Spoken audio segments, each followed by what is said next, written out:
Hello সুজামেন, আমি নাইম সরকার master language সেন্টারের German language instructor হিসেবে আছি। তো আজকে আমরা শিখব জার্মান ভাষায় কিভাবে সময়কে পড়া হয়। তো আমরা শুরু করি।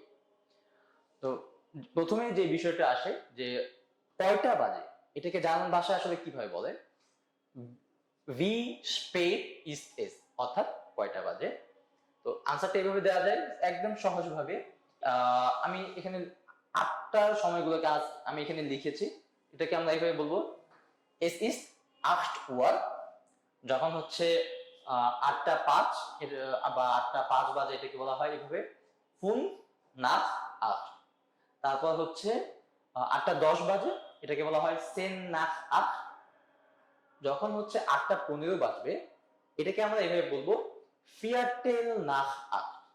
তারপর হচ্ছে 8টা বেজে 20 মিনিট, এটাকে আমরা এভাবে বলতে পারি es ist 20 nach 8।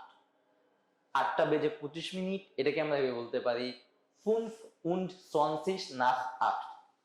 তারপর হচ্ছে যখন 8:30 বাজে বা আমরা বলি যে 8টা বেজে 30 মিনিট, এটাকে ডিরেক্টলি এভাবে বলা হয় es ist halb 9। es ist halb 9, অর্থাৎ 8:30 বাজে। তারপর আসে হচ্ছে 8টা বেজে 35 মিনিট, এটাকে একটু ডিফারেন্টলি ভাবে বলা হয়। এই পার্টটা হচ্ছে টোটালি এখান থেকে একটু ডিফারেন্ট।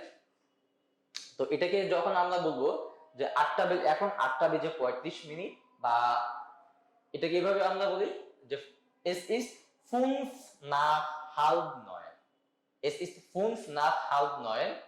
তারপর হচ্ছে 8টা 40, এটাকে আমরা এইভাবে বলবো es ist 10 nach halb 9। 10 nach halb 9। তারপর হচ্ছে 8টা বেজে 45 মিনিট। তো এই ক্ষেত্রে আমরা বলে থাকি যে এখন 9:15 বাজে। এই 9:15 যত 9:15 বা 9:05, 9:04, এই ক্ষেত্রে আমরা সবসময় এটাকে এইভাবে বলবো es ist Viertel vor 9। es ist Viertel vor 9, এটুকু হচ্ছে যে এখন 9:15 বাজে।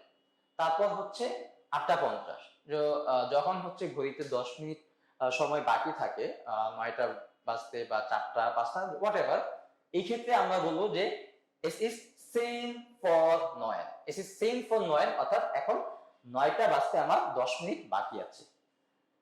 তারপর হচ্ছে 8টা বেজে 55 মিনিট।